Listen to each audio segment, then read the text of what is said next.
Trapping plays a very important role in modern-day wildlife management. Professional wildlife biologists monitor fur-bearer populations to maintain a healthy and sustainable harvest of this important, renewable natural resource. Trapping provides recreation and income for licensed trappers across this country.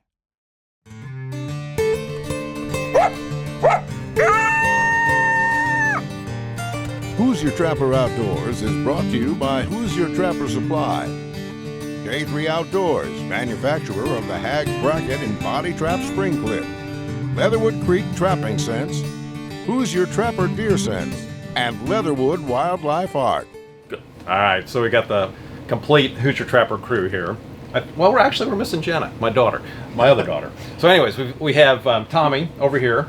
He is a lifelong friend of Justin and Andrea. They all went to school together, so he's been here a long time. Everybody knows Justin. Andrea, the head of all the shipping and a number of Master Packer, a number of other things. Jake, everybody knows Jake.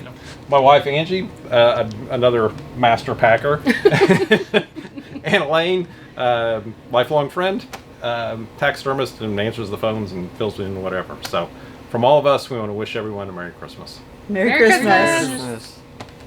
Okay, thanks for joining us for this episode 11 of Who's Your Trapper Outdoors.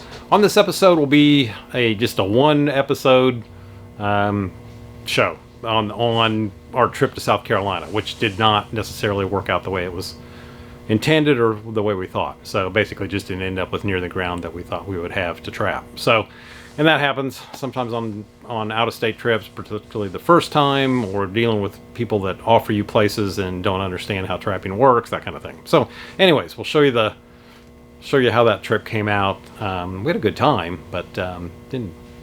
Oh well, you'll see the show. So, and then after that, we'll start our semi-live segments from here in Indiana. Want to remind everybody about the photo contest. Be sure to send those photos in. All the information is on the homepage of the website. Get an opportunity to win a $100 gift card by drawing. So obviously, show us the bottle contest. Kind of part of the requirement is in the title, but all the information is on the homepage of the website. I want to thank everybody for all the orders. I want to thank everybody for whether you place them online or on the phone or whatever. We sure appreciate that. That's what keeps all this going. We also appreciate the people that stop by our shop. Enjoy seeing people, and appreciate that as well. So I think that's about Trap House Podcast. For those of you that didn't see listen to the last episode, it was with Sky Good from Wisconsin. It's a good conversation, and then we'll have another one a week from this one. So they're every other week. So Trap House Podcast, Who's Your Trapper Outdoors Show, Trap House Podcast, etc. So anyways, that's kind of how the schedule goes on those, and I think that's it. Hope you enjoyed the episode.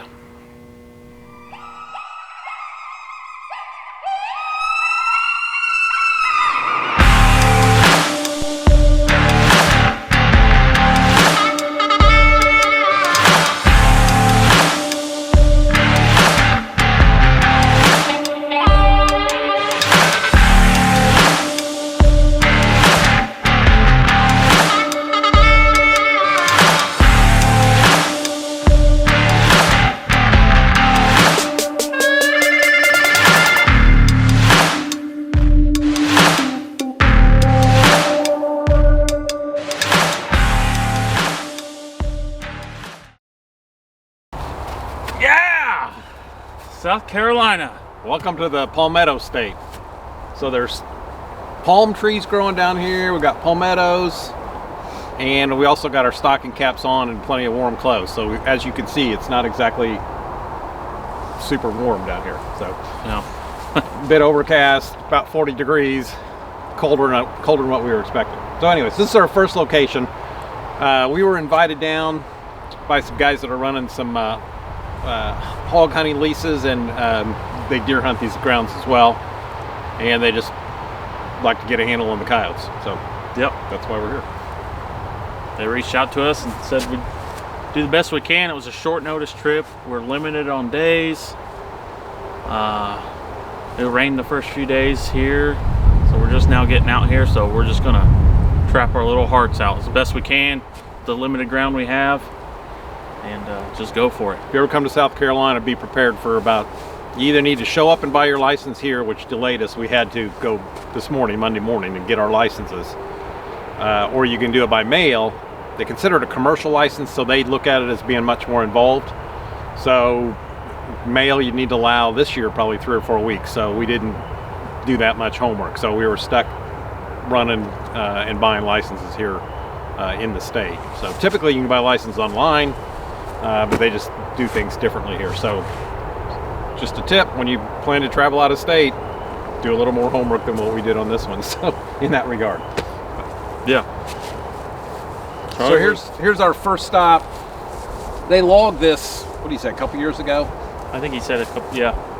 So we've got an intersection here, just classic location. We've got a dirt hole here.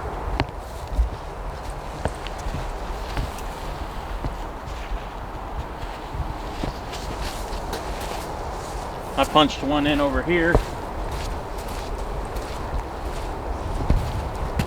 About what we typically do, you know, as far as the way it's set up. Trap's close to the hole. Good sized dirt hole there, good visual. Top dog in the hole, jet fuel, and some bobcat urine on that. So hopefully that pays off for us. We typically stick with top dog as our bait, or we do. That's just what we use. But we do change our lures up. I got black gold on mine. Justin's got jet fuel, so give them a little bit of a different smell when they come by. We will say we were in here yesterday. It rained all yesterday and all night, and quit raining this morning. Yesterday when we were in here, we're not seeing any sign. We're not seeing a sign of that much other stuff either. So I think a lot of it's just been washed out that was here. Of course, we went to Arkansas and there was no sign there either. So I don't know, we'll see how all this plays out. But definitely got the southern plantation look to it here. Much sure. like our Mississippi episodes is what the vibe and feel I have with the location. Right, it's much flatter here than Arkansas. So Arkansas, we're in the mountains here. We're in the low country. So. Yeah, this is actually the high ground of the property. It dips off, gets pretty swampy, cypress trees, butts right up against the Savannah River. So it's totally different in the backside. So yeah, we'll get to that here shortly. But yeah.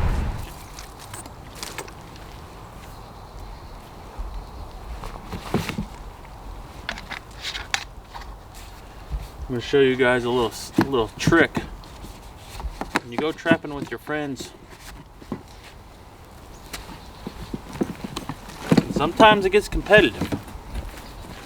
You take your predator gravy, piss them on your set, and come over here. Charlie's going to have a coyote and draw it all the way back over here. So I catch it. He catches nothing, then you can brag about it. And if you're really confident in it, you can put some money on the line. And that's how you trap. All right, check day one. Small check day one. This is the first critter of the trip. The old slick-tailed possum. Not what we were looking for, but it's going to happen. It's bound to happen down here.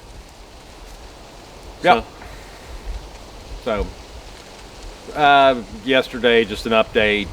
We set up this property and a small other piece. We've had some logistic issues with properties, and so we're working through it.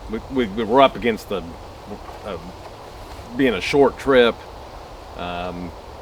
Up against you have to have written permission on right these private grounds, not having things in order prior to getting here. So you know, it's just been kind of a logistic thing. So hopefully we'll be able to get a few properties lined up before we have to leave. So it's yeah, definitely we're always looking for something new and something that may work out for the future, and that always kind of so far has not worked out for us over the years, really, realistically. So I don't know, we'll see what happens, but that's kind of what we're doing. We got check this property. Hopefully we'll have something else to show you, and then meet up with another guy that's going to hopefully have another piece for us, and then somebody down here was also working on another piece, so hopefully that happens. Hopefully we can line it up.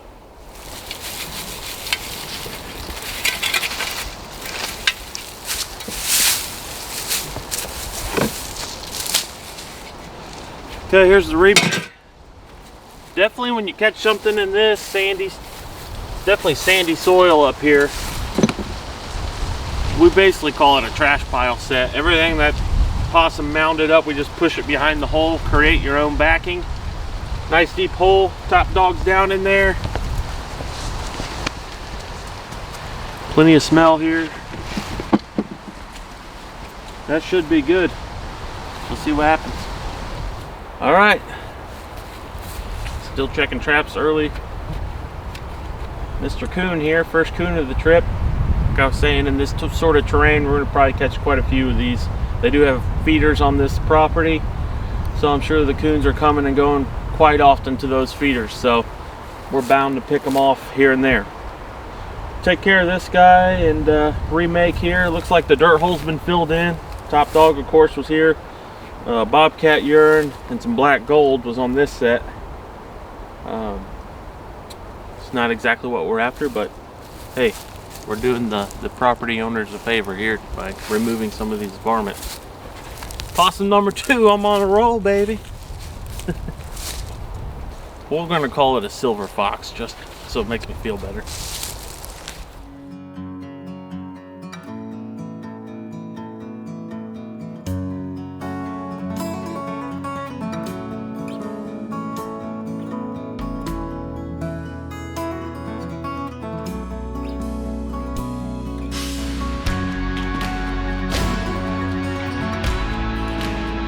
Hags Trapping Products by J3 Outdoors, the most versatile and efficient trapping devices on the market. Action. Check day 1, the day of the possum. So, what can I say? Catch and play possum. So we'll get this guy taken care of, remake the set. I think we've got a couple more stops and then we're done in here. We're done for the day, actually, as far as checking. So we'll get a few more set. Keep you posted for the rest of the day. All right, finishing up this remake here. It was pretty, to be honest, it was pretty tore up, so I don't know. I couldn't tell if there's bait in there or not. So I'm just gonna go ahead and rebait and relure and put urine in. A lot of times possums will eat the bait, you know, while they're sitting there. So just to be sure, I'm gonna use top dog in the hole. I've got finicky feline right here.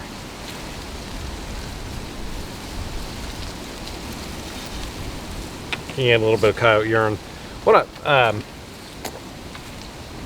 talk about top dog for a minute. It will catch possums if they're walking by. It's not a strong, overly powerful bait in terms of smell. It's any bait that's got a roadkill smell to it, and most of the time those are baits that people home make, you know, that are homemade or whatever. They will work, but they also catch everything from buzzards to crows to possums to whatever, and you just got that rotten roadkill smell, and that's something you don't want in a bait at all. And that definitely will increase your possum catch. Like I said, if you got a possum coming by here between the lure and the urine and the bait, they're going to come and check it out. They're going to, they're going to get in your set. But those baits that a lot of times, like I said, trappers make, and they're not as experienced with making bait, that literally have that roadkill rotten smell, you don't want that. So you just got to be careful with that type of attractant. Like I said, they do work to a point, but they also are very attractive to that other stuff. So you want to try to avoid attracting stuff outside of what you want to catch.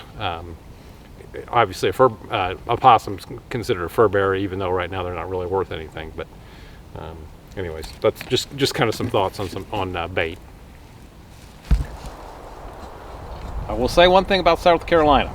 On this side of the property, it's up high enough, it's super sandy. It is nice digging, and it sifts. We got coveralls, but we're not using them for the most part. On the other end of the property, closer to the river, it's pretty muddy and pretty low, so that's a different story. But this up here is awesome. So I've been digging dirt holes that have probably been deeper than I've dug in a long time. Typically in Arkansas, we can't get them to go in the ground hardly at all. At home, we can get them in nice and deep, but here they're going in super deep, 10, 12, 14 inches deep. So, which is perfect to keep that coyote at the set working for the bait. So it's been a pleasure working with this dirt here. Anybody that's been trapping will appreciate that.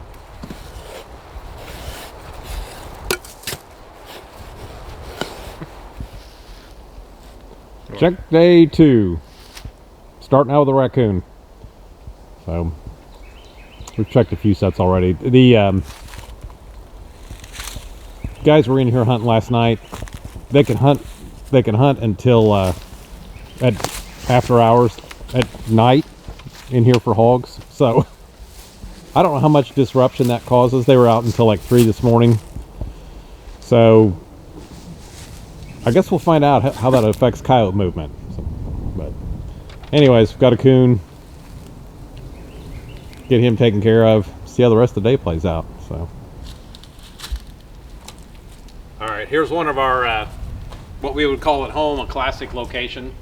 Would be the same here. Obviously, this is a serious pinch point between these two cypress swamps. So we set up on this bridge. And we've got an edge of an otter toilet right here. We're not set up for any type of water trapping, so we just made some dirt hole sets, which will catch otter. Justin's got a big hole going right there. Got this one here. Plenty of droppings back there. And then I've got one here, and then one on the other side there. Also, when we were here, and we haven't seen really any sign of anything here, to be honest with you, other than hogs and deer. So we have seen some coon tracks. Man, we've caught coon, but we do have some bobcat tracks right there.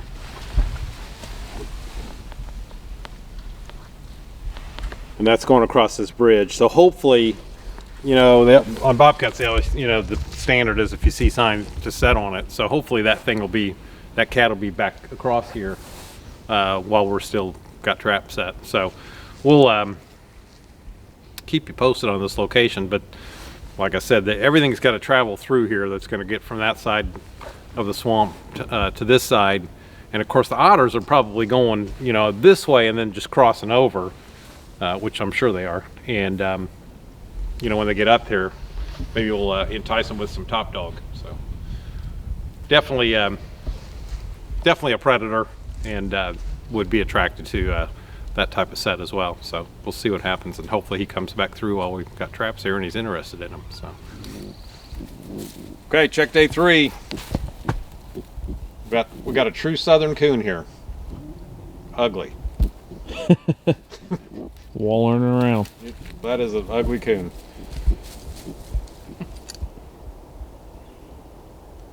So anyways, check day 3. It's been dismal.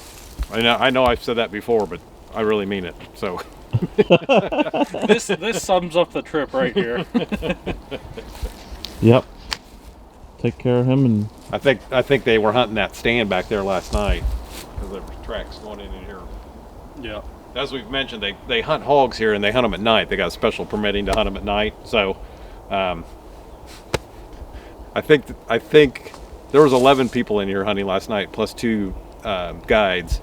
So that's a lot of activity going on in here. Running around side by sides. Right till 2 or 3 o'clock in the morning. They, you know, when Shots they came out last night and everything. Yeah. So I think that definitely has affected this. So anyways, we'll take care of this guy. It'll be one little bit less corn that they eat out of the feeders. So we'll see how the rest of the day plays out.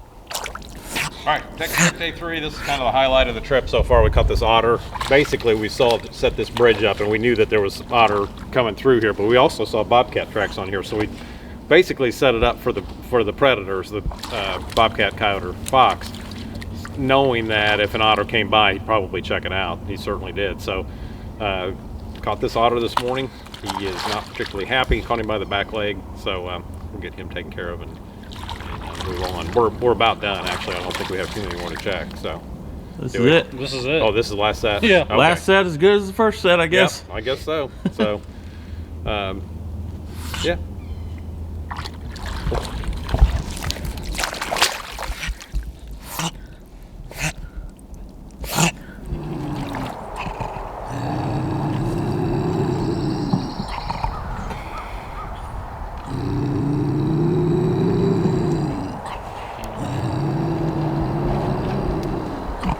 Check day 4. Pretty gloomy. So I was kind of hoping this weather change would get some things moving overnight. It's one of the first sets, second stop of the trip, so, or of the day, I should say. Connected on this cat. Now this spot, this trap and Charlie's trap had been messed with for the first 2 days. Nothing yesterday. And wasn't exactly sure what it is. Could be a cat, could be a coyote, who knows. But we knew there was something running around here, so picked this one off today. First bobcat ever caught in South Carolina, so By us. by us. I guess I should be clear. Yeah, you gotta be clear. Actually,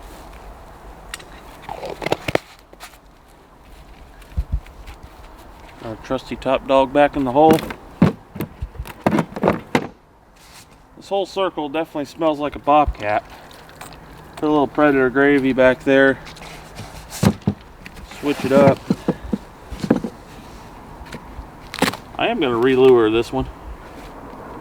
Just because it's fun.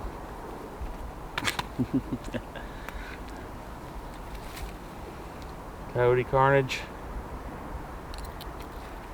Not just for coyotes, so don't mistake that. It's a great predator lure all the way around. Alrighty.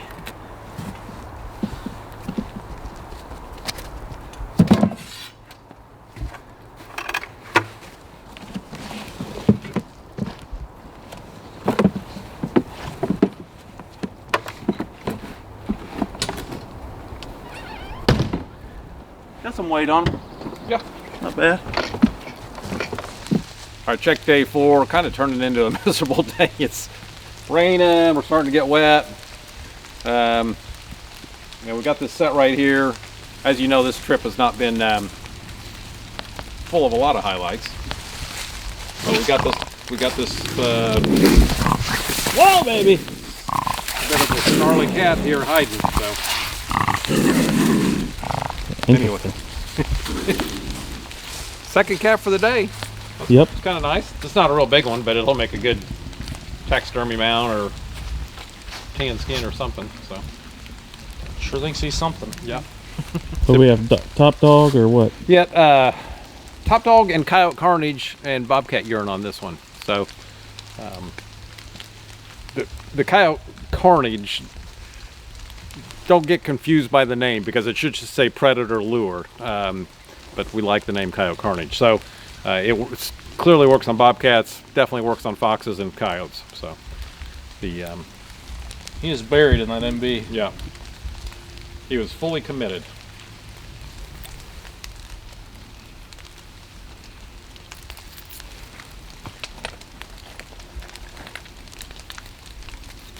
What you got there? Finicky. Finicky feline? Yep, the little castoreum. I think I'm out of urine.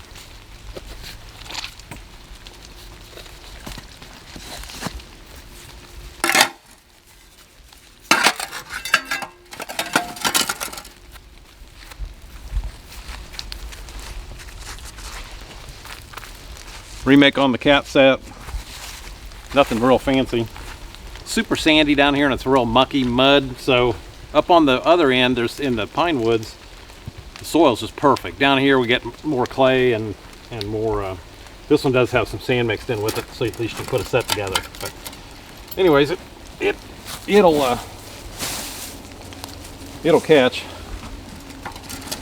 Some guys get too tied up on their sets, wanting them to be absolutely perfect, and if you ever see where an animal maybe made a natural dirt hole set, they're never perfect. So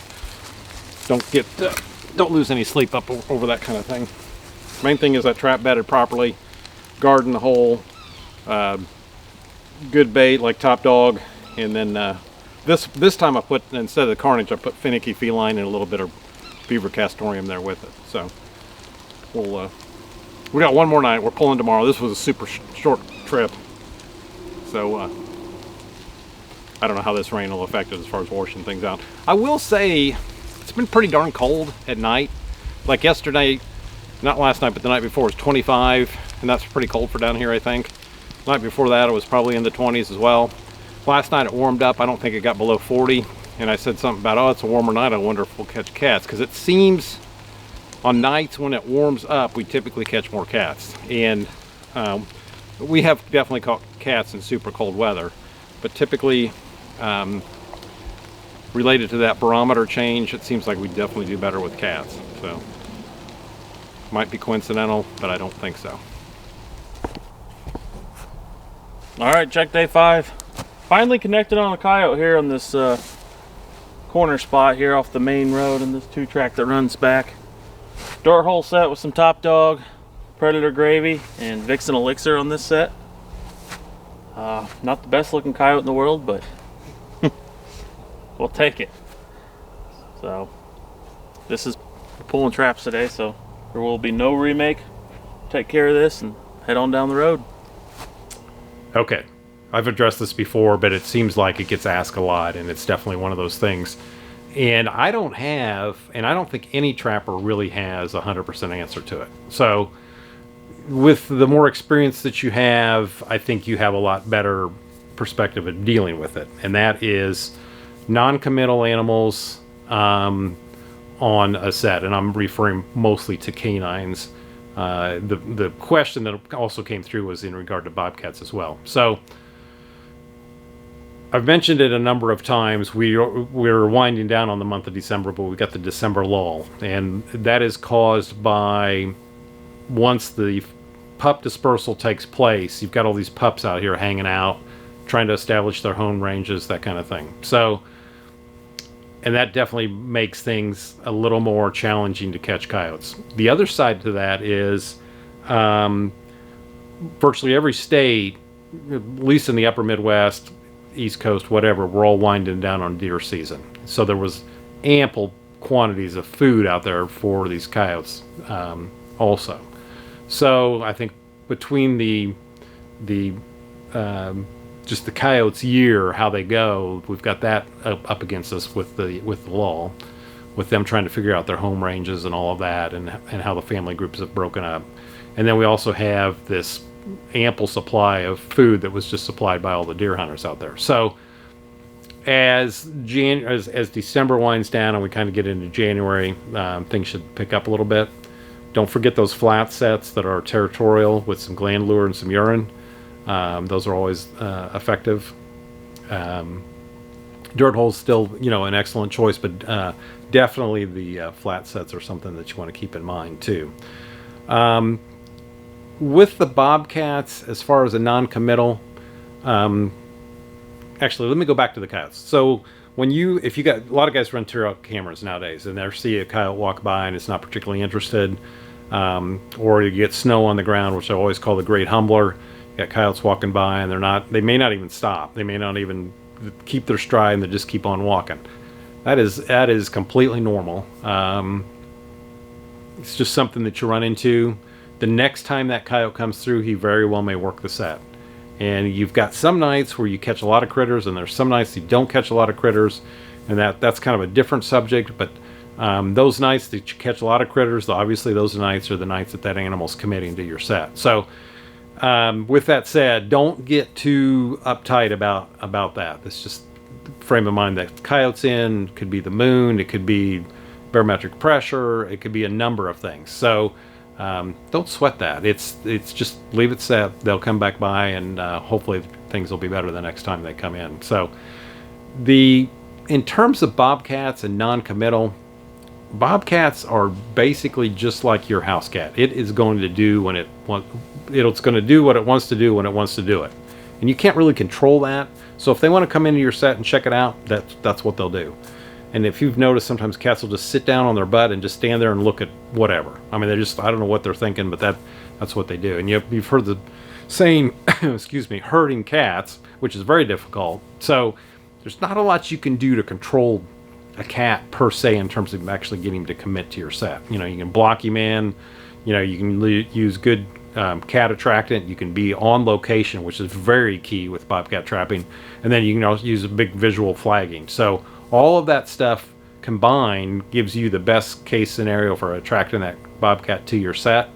But beyond that, it's tough to get that committal if that cat is not particularly interested in working your set. So attractants, there's bobcat lures with catnip and that kind of thing in it, which would be like our finicky feline, but stuff with the beaver caster, and then something with some skunk in it.